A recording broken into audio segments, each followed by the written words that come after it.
What's up, everybody? It's me, Jonathan, with Best in Class Detailing, servicing Inland Empire, Orange County, and LA County. Today, with another Reyes production, we're going to be talking about my build and my van. How much does it cost? What's in it? Everybody asking me what my van is all about. So today, we're going to talk about that. All right, Jonathan, for people who don't know, how long have you been detailing? I've been detailing for approximately 3 years, part-time. I don't want to say full-time because I do have a day job. So I've been doing it for 3 years part-time. How long have you had this van?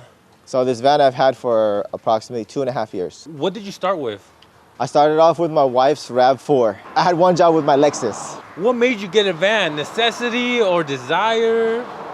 A little bit of both, you know. I was watching videos on YouTube just like everybody else, and then I saw some detailers with nice setups. I'm like, oh man, that's nice. I don't have to download my equipment, upload my equipment, and then just take it all out, set it everywhere, make a mess in front of the client's house. I kind of wanted it just to be nicer, neater, more presentable. Let's start with the first investment, the van. Where did you get it and how much did it cost? So I had to let go of my Lexus. I turned that in, I traded it, and then I called my buddy who was at CarMax. I said, hey, I want a Mercedes Metris. I didn't want any other van because that's the van that I had in my mind that I had a layout already. The other vans were either too big or too small, and I didn't want to roll that way. Too big because it wouldn't fit in my garage. Too small because it wouldn't carry everything that I wanted. And how much did you pay for it? So the van, at that time at CarMax, I paid 42 grand for it.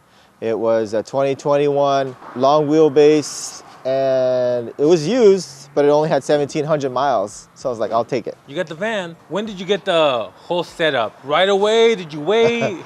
I wanted to get it right away, but of course, you know, it cost money. So it wasn't cheap. So I already had, I threw down some money on my Crenzola and I think a 40-gallon water tank and then a hose. What's up, everybody? We're here at H2O Auto Detail Supplies in Covina, and this is one of their employees, Dominic, and he will go through the list of my build and the build sheet. Okay guys, so first things first, we got the H2O combo frame. The frame that holds all your reels, pressure washer, but since Jonathan doesn't have a generator, normally this generator slide out will go right here. The frame for a Metris like this is $950. And then we got the Cox Reel combo electric and air, and this reel is going for $1,000. Comes with the extension cord hose and the air hose. And then we got the Cox Reel retractable single for the pressure washer. This is $600. The reel itself, if you want to add a hose, 50-foot 1/4 inch, is going to be $200. And then we got the vacuum Cox Reel. This is going to be your hand crank reel, and this is 50 feet, and this is going for $560 with vacuum hose included. And then if we move down here, we have his electric pressure washer, which is going to be the Crenzola 1622 TS, and this electric pressure washer is going for $1,400. And then if we move on to his doors, the diamond plate for the doors is $600, and then each bottle holder is going for $75 each, powder coated. And one last thing, if you guys want a towel bar to hang your towels, this is an add-on, and this is going for $70. And then the LED lights are going for $100 a strip. So since he has 5, it's going to be $500. And then if you look in the inside, we have a 100-gallon slim water tank, and that tank is going for $450. Plus you need a water tank frame so the tank doesn't bulge, and that frame is $500. Then we have a chemical rack, which is 36 inches. That holds about, give or take, 15 gallons, and that one's going for $400. And then we got the Vacuum Aid. This Vacuum Aid is going for $600. Then we got his lateral shelf. This is going for about $420, $430, but he did provide us the toolbox. And then he also did provide us the air compressor.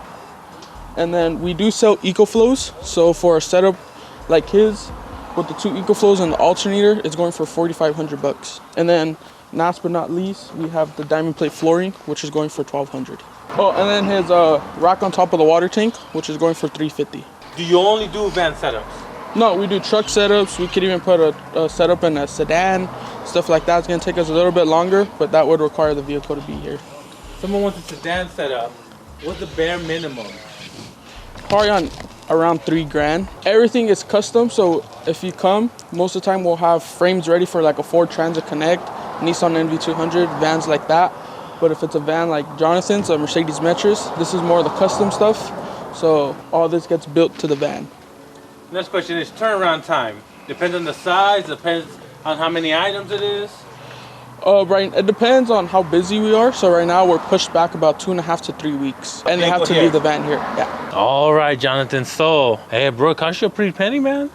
Yeah, it's okay because I didn't buy everything all at once. But if you wanted to buy everything all at once, according to this custom build here, everything, not including the chemicals or any other little knickknacks that I may have added afterwards, is going to run you approximately $18,700. That's not including certain things that he didn't mention, like these walls. You could diamond plate those walls. I didn't want those walls diamond plated, but I believe that's the extra $1,000 just to diamond plate the walls. That's on top of this $18,700 build sheet. How did you pay for it? Cash, credit? So I paid a little bit when I got my income tax. I paid a little bit through a credit company that they have here called Acima. But just make sure if you do go run through with Acima, make sure you pay it off within 3 months, or else you're gonna end up paying like double of what you borrowed. So that's ridiculous. Make sure you read the fine line and you pay that off in 3 months. Otherwise, you will be detailing for a long time to be paying that off. Talking from experience, or you just No, hell heard? no. Talking from what other people's experiences, dude. It's like, oh wow, I didn't know that. They're like, yeah. So like on my right before the 3rd month, I borrowed money from somebody else, and I actually just paid it off, and I just paid off that person with no interest. So if you could do that, by all means, do that. Just do whatever it takes to pay that off, because that's gonna nip you in the butt. So yeah, that's my build. If you have any other questions that we might not have gone through, just go ahead, drop it in the comments below, and I'll get back to you as soon as I can. But yeah, this is the actual build sheet. All right, Jonathan, last question before we get going is this necessary to start a detailing business, in your opinion? Is this necessary? Of course not. It's I don't want to say it's a luxury, but it provides a better presentation, no offense, but I started there too, but I just didn't like that. I don't want to say lifestyle. I didn't like that business presentation that I had. It was just kind of like, ugh. But you have to get through it to get here, unless you're just rich or you just have good investors that'll invest in you, and you can just start off this way. But I didn't, and good thing I didn't call Reyes when I had that RAV4, because it would have been hella embarrassing. I didn't like it. I didn't have it too long, but you know, just get your priorities straight, and then you'll get here one day. Hopefully sooner than later. What do you guys say about those detailers, and I work with a few, that get a nice van like this, all on credit? If you have the clients lined up already, then yeah, by all means get it. If you don't, if you don't, yeah, if you don't have the clients lined up, don't buy this. Don't dig yourself a hole that you can't get out of. Just do whatever it takes right now to get some money, and then save up as much money as you can. I know you have bills, but save up as much as you can. If you can't save, then just keep working. Also, with that note, I also wanted to go through another part about running the business. They say, okay, well, how do I get a business license? How do I do this? How do I do that? So that'll be in another video. I want to talk about how you get a business license, what kind of insurance, how to get a business bank account, and then credit cards, and how to manipulate all your money that you receive to go ahead and work for you. That'll be another video. So if there's anything else you want to know, like I mentioned before, just drop it in the comments below. Like and subscribe, and thanks for watching.